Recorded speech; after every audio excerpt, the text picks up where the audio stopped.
Recently আমার কিছু patient আমাকে জিজ্ঞাসা করেছেন যে ডক্টর আমি তো প্রেগনেন্ট, তো আপনি আমাকে অ্যাসপিরিন ট্যাবলেটটা কেন দিলেন? এটা তো আমার বাবা কাকারা তাদের হার্টের সমস্যার জন্য বাড়িতে খায়। তো প্রথমেই বলে রাখি, একটা ওষুধের কিন্তু সিঙ্গেল ইউজ হয় না, একটা ওষুধের বিভিন্ন রকম ইউজ হতে পারে। 2 নম্বর কথা হচ্ছে অ্যাসপিরিন জিনিসটা কি আগে জানুন। অ্যাসপিরিন কি? অ্যাসপিরিন হচ্ছে একটা ব্লাড থিনার, মানে আপনার রক্তকে তরল রাখতে সাহায্য করে, রক্তের মধ্যে কোনো রকম ক্লট বা ভেসেলের মধ্যে যাতে ব্লাড আটকে না যায় এইটা আটকাতে কিন্তু সাহায্য করে, সেজন্য হার্ট অ্যাটাকের পেশেন্টদেরকে কিন্তু এটা দেওয়া হয়ে থাকে। এবার আমরা গাইনোকোলজিস্টরা কেন দিয়ে থাকি, এর মেনলি 3-4টে কারণ আছে।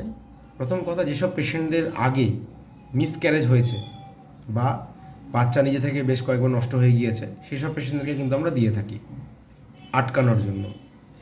সেকেন্ড, যেসব পেশেন্টদের আগে বাচ্চা হয়তো প্রেগনেন্সিতে প্রেশার প্রচুর বেড়ে গিয়েছিল বা খিঁচুনি হয়েছিল, তাদের ক্ষেত্রেও সেই জিনিসটা যাতে পুনরাবৃত্তি না হয় সেটা আটকানোর জন্য দিয়ে থাকি। 3 নম্বর, যেসব পেশেন্টদের আগের বাচ্চা গ্রোথ রেস্ট্রিক্টেড বেবি বা খুব লো বার্থ ওয়েটের বেবি হয়েছিল, তাদের ক্ষেত্রেও এই ঘটনা যাতে পুনরাবৃত্তি না হয় সেটা আটকানোর জন্য দিয়ে থাকি। সুতরাং অ্যাসপিরিনের ইউজ প্রেগনেন্সিতে হচ্ছে প্রোফাইল্যাকটিক বা প্রিভেন্টিভ, যাতে এই কমপ্লিকেশনসগুলো অ্যারাইজ না হয় সেইটা আটকানোর জন্য কিন্তু আমরা দিয়ে থাকি।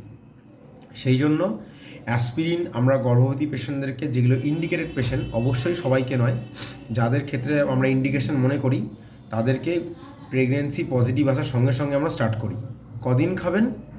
সাধারণত ইলেকটিভ সিজারিয়ান যদি করা হয় তার মোটামুটি 48 থেকে 72 ঘন্টা আগে অবধি আমরা চালাতে বলি, বা অনেক ক্ষেত্রে আমরা বলি যে 9 মাসে পড়লে স্টপ করে দেওয়ার জন্য। যাই হোক, সুস্থ থাকবেন এবং ভালো থাকবেন।